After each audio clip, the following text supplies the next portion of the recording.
I've got a really quick tutorial here on how to use Davinci Resolve. Today we're going to be using Fusion, and I know a lot of people, sometimes they hear that word Fusion and it scares the hell out of them, and I understand why. I've seen a number of clips on YouTube where people are trying to explain how to use Fusion, and they've got 75 nodes in their timeline and it just looks like spaghetti, and what's going on there, I just don't know.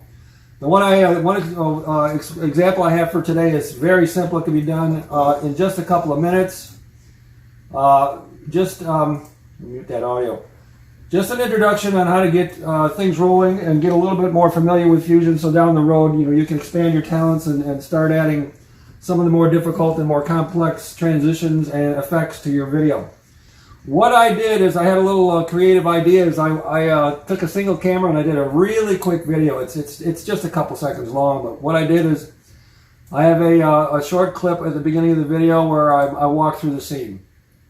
Not much about that. Then later on in the scene, I've already cut this in. I'm just standing in front of the scene. I don't have a lot of movement here, and I'll tell you why later, but actually at the end, I do have a little bit more complex movements, and if you look, I raise my arm there. And we're going to work with that, and what I'm going to do is I'm going to overlay this guy on top of that guy walking through the scene. So basically what I'm going to do is I'm going to clone myself. Now how I'm going to do it is, here we go, we're going to go into Fusion. I'm going to move the timeline over so that it's selected with this clip. And that's the clip that I want to be using in Video Timeline 2, and we'll get to that in a little bit. But I'm going to bring this clip, since it's highlighted here, I'm going to start Fusion. Uh-oh. And here's the basic way the things start out. You got your media in, you got your media out, and so forth. I want to take this guy and I want to mask him and get rid of everything else in the background. Now, there's a couple of different ways you can do that. You can try green screen, but that's kind of bothersome and it's expensive, and you're just no. Well, let's use the tools that are built into this, and we'll do it a little bit easier. Now, I apologize for this video. Like I said, I just put out a quick 30-second video, so forth. The backlighting's horrible. There's smoke coming out of this pot that is going to be a little bit difficult to deal with, but we're not going to worry about it for now. Just get the basic idea of what we need to do to create a really a unique effect. What I'm going to do is right-click here, and I'm going to add a tool, and I'm going to say mask, and I'm going to use a polygon. Pretty simple. There it is, polygon. And if you look on the screen here, you can see that polygon is there. This dot over here is media out. I've got this right-clicked here. That means it's showing over here. This media in over 1. If I click over left, that's going to show pretty much the same thing over here. And you can work in just one window. It's really all that you need to do. I'm going to select this polygon and highlight it. And once I do, my cursor goes to a plus. I've got my timeline set at the beginning here, I believe. Yeah, that's at the beginning right there. And I'm going to start drawing here. Click, click, click and release, click and release. And I'm going to go around, boom, boom, boom, boom, boom, boom, boom. I'm not going to be real careful here. I just want to get this done in kind of a hurry so that you can actually see the effect. And I've got this produced already into a short clip that I'll show you what I spent a little bit more time getting this polygon correct. Now there it is, but it's not joined at the bottom. In order to do that, it's Shift-O, and there we go. Now we got a polygon. And that's what we want to play with. I'm going to advance the frame here a little bit, and if you look, oh, that's horrible. That's ugly.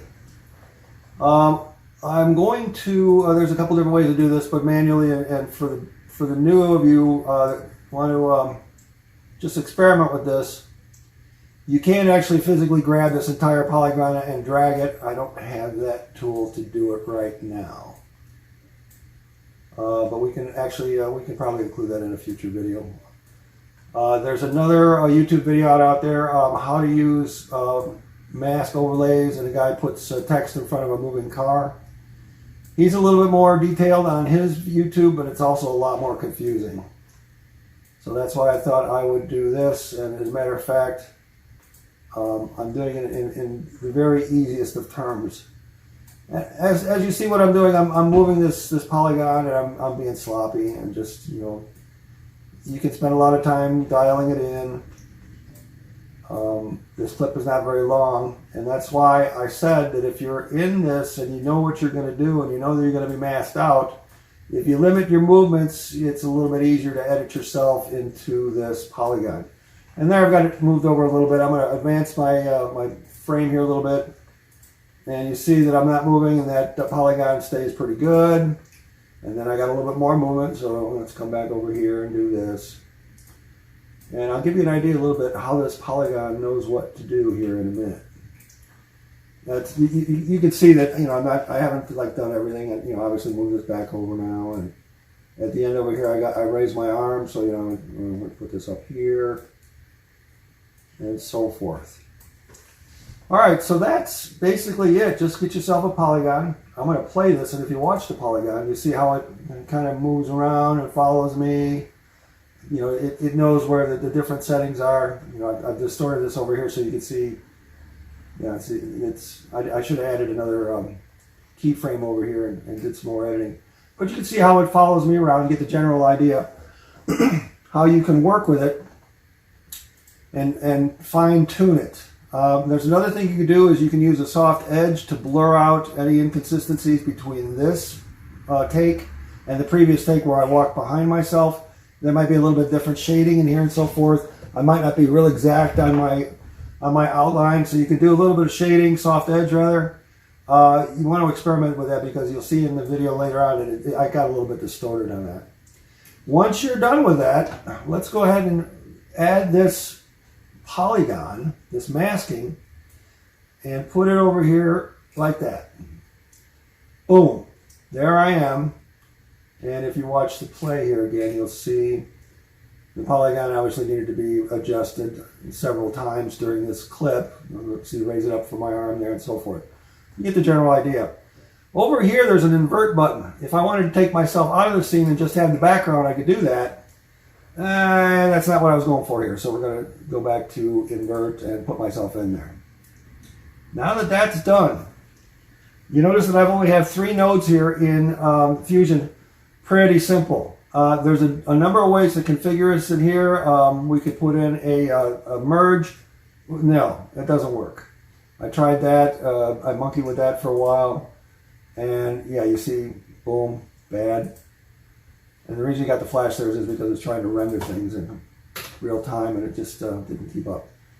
You can put in a 3D, what's it called? Tool. 3D renderer. That doesn't work for this. I tried a number of other ones. Getting down to the basic is actually what ended up making this work. Boom. Now that that's done, let's go back to our timeline. And you can see this clip now appears masked, nothing behind it. Let's move this up and over. Move our timeline back. You see the top one's a little bit longer than the bottom one. That's not gonna bother us for what we got going on here. But now this is on top of the guy walking through the scene. When we play, obviously the masking isn't around good, but you can see that the one guy walks behind the other guy. Kind of a unique effect. It can be used in a number of different ways, depending on how you want to incorporate something like that into your project. Now, another thing that I was thinking about this is, what happens if you want to have dialogue between this guy and this guy? Oh, how do you do that?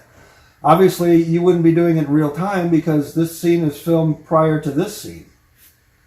So the way that I thought about doing it, it's kind of a slick trick, is use some kind of sound recording device, portable, such as a cell phone with a voice recorder on it. Set it somewhere near this scene so it can pick up dialogue from him.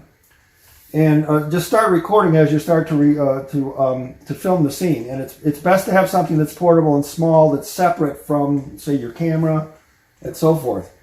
The reason being is this guy can then give some kind of in cue, like maybe bounce this pot or something, make a sound clink. And that could serve as a cue for this guy to know that the scene's going to start. He can then start walking through the scene. And, perhaps he gets here and there's maybe a tape mark on the floor and he knows, that's as far as he needs to walk. He'll know to do that. This guy here then can say something like, hi, how you doing? This guy could stop, turn, face this guy and say, oh yeah, I'm fine.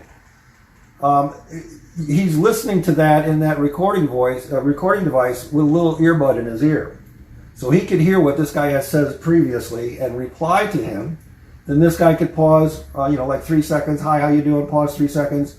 Turn over to his right and then say something back to this guy. Get out of my scene or something like that. And then this guy could, say, oh, all right, and walk off. It's not entirely difficult to synchronize audio such as that, especially if this guy over here is listening to what has already been said.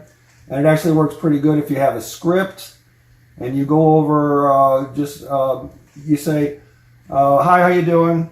Yeah, I'm fine. And you determine that, okay, that took like 3.5 seconds.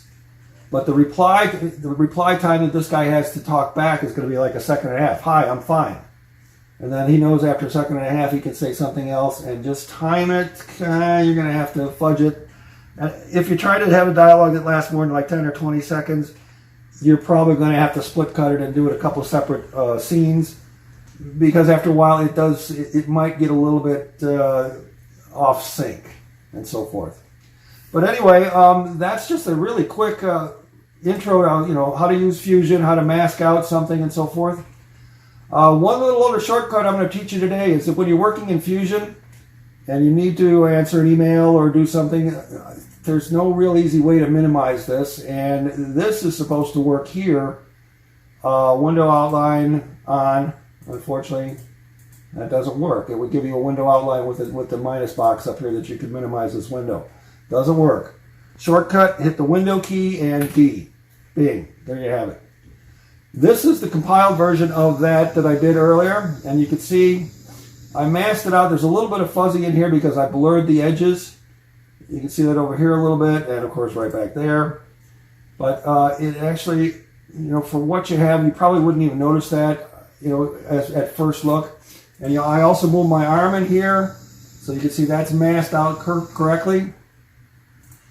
But one thing here, if you see this back here, when this guy walks through the scene, he's transparent. You can see all the way through back to on the container on the countertop, right through this guy.